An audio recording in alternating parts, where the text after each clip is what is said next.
नमस्कार. मी रीमा सदाशिव अमरापूरकर. मुक्काम पोस्ट मनोरंजन हा जो आपला यूट्यूब चॅनल आहे, याच्यावर आपण सहसा गप्पा मारतो. अनेक कलाकार इथे येतात. आपण गप्पा गोष्टी करतो, मजा करतो. पण आज मी जे तुमच्याशी बोलतेय, ते एका विशेष कारणासाठी बोलतेय. कारण सगळं चांगलं असतं, तेव्हा तुमच्याशी बोलण्यात मजा येतेच, आनंद मिळतोच. पण आज मी माझ्या मनातलं बोलणार आहे तुमच्याशी. आत्ताच 2-3 दिवसांपूर्वी अतुल परचुरे आपल्या सगळ्यांना सोडून गेले. त्यांना भेटण्याचा, त्यांच्याबरोबर काम करण्याचा किंवा कोणतंही इंटरॅक्शन करण्याचा तसा मला कधी चान्स मिळाला नाही. पण त्यांनी केलेलं काम हे माझ्या मनावर कोरलं गेलेलं आहे आणि म्हणून खूप त्रास झाला जेव्हा ती बातमी कळली तेव्हा. मला आठवतंय मी नाती-गोती आय थिंक 1990 साली का 98 साली स्टेजवर पाहिलं दीनानाथ नाट्य मंदिरमध्ये.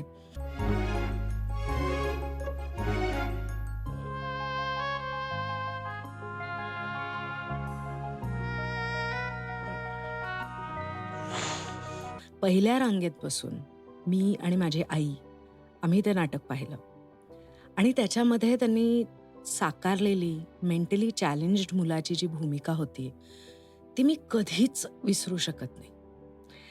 म्हणजे त्या एका भूमिकेमुळे एक कलाकार आपल्यासमोर एक वेगळं आयुष्याचा पैलू आणतो, एक स्लाइस ऑफ लाईफ कळते आणि त्या त्या लहान वयात माझ्या मनावर ते इतकं कोरलं गेलेलं आहे. त्यांची बॉडी लँग्वेज, ते ज्या पद्धतीने बोलत होते त्याच्यामध्ये, वागत होते आणि एक सीन आहे ज्याच्यामध्ये त्याची आई त्याला मार मार मारते. अरे बच्चों ऐसे काम बच्चों बच्चों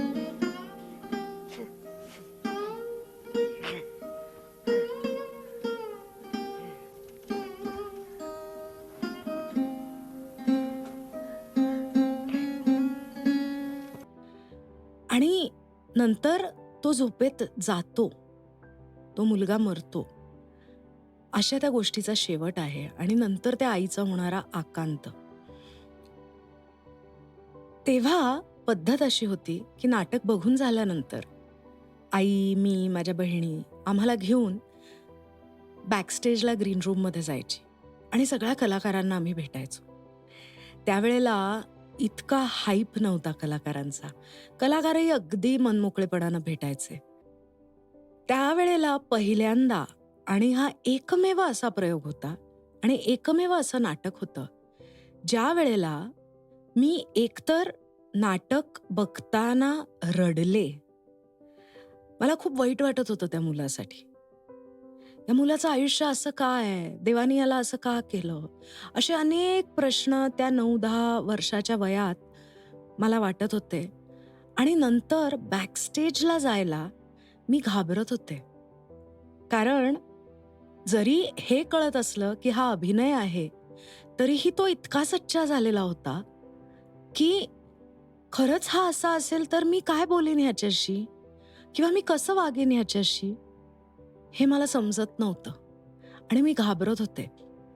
पहिल्यांदा आणि बहुतेक शेवटचंच बॅकस्टेजला जाऊन आर्टिस्टला भेटायला मी तेव्हा घाबरले. पण ते जे दालन उघडं करून दिलं अतुल परचुरेंनी आमच्या भावविश्वाला, ते खूप मोलाचं आहे.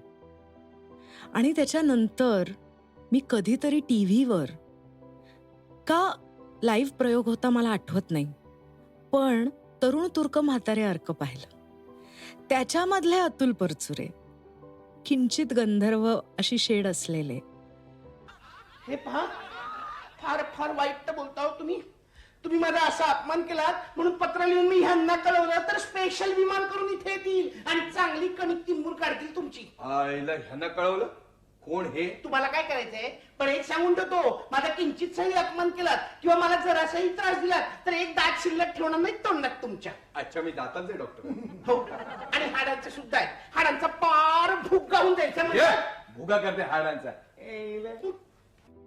त्यावेळेला तर द्वयार्थी विनोदही कळायचे नाहीत, अशा वयात मी होते.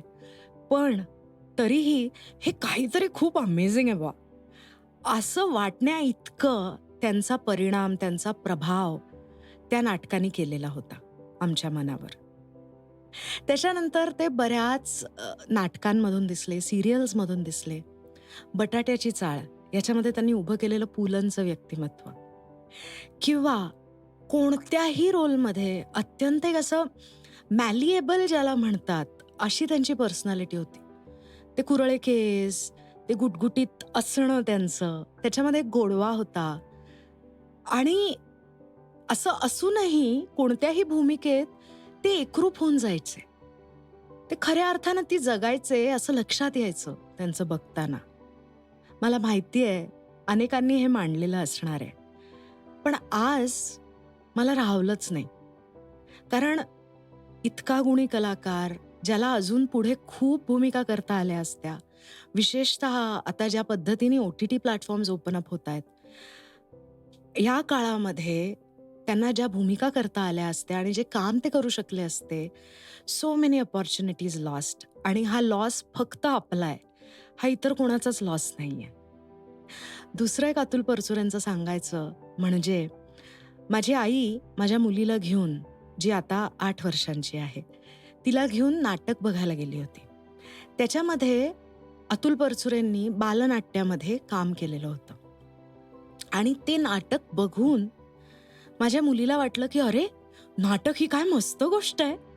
म्हणजे ज्या वयात अतुल परचुरेंचा नातीगोती बघून मी घाबरले होते, नाटकाची ताकद मला कळली होती आणि ज्या पद्धतीने त्यांनी काम केलं होतं त्यांनी मी घाबरून गेले होते, त्याच वयात माझ्या मुलीला मात्र त्याच्यापासून प्रेरणा मिळाली आणि ती हळूहळू, हो आई, मी नाटक, मला पृथ्वीचा समर कॅम्प अटेंड करायचा, मला हे करायचं ते करायचं. आणि मी वाट बघत होते की ती अजून थोडी मोठी होईल आणि मे बी अतुल परचुरे जर एखादं नाट्य प्रशिक्षण शिबिर घेतील, तिथे मी हिला पाठवीन, हिला त्यांच्याकडून शिकता येईल. पण अर्थात देवाच्या मनी नव्हतं ते आणि ते नाही झालं. पण मला माहिती आहे तुमच्या सगळ्यांच्या मनातही अशीच घुसमट, अशीच तळतळ निर्माण झाली असणार आहे, ज्या वेळेला तुम्ही ही बातमी ऐकलीत, वाचलीत. आपण सगळ्यांनी तो अनुभव घेतलेला आहे की जेव्हा आपली प्रिय व्यक्ती जिच्या कामावर, जिच्या असण्यावर, जरी आपण तिला कधी भेटलो नसलो, तरीही तिच्या असण्यावर, तिच्या कामावर, तिच्या कलेवर आपण प्रेम करतो. आणि अशी व्यक्ती जेव्हा आपल्यापासून हिरावून नेतो देव अक्षरशः, त्यावेळेला आपल्या सगळ्यांनाच त्रास होतो. हे मला थोडंसं तुमच्याशी बोलायचं होतं. याचं एकमेव कारण की माझी त्यांना भेटायची, त्यांच्याशी गप्पा मारायची इच्छा ही कायमची तशीच आता राहून गेली. पण आय होप की पुढे कधी ना कधी, कोणत्या ना कोणत्या स्वरूपात माझी त्यांची भेट नक्की होईल. Thank you.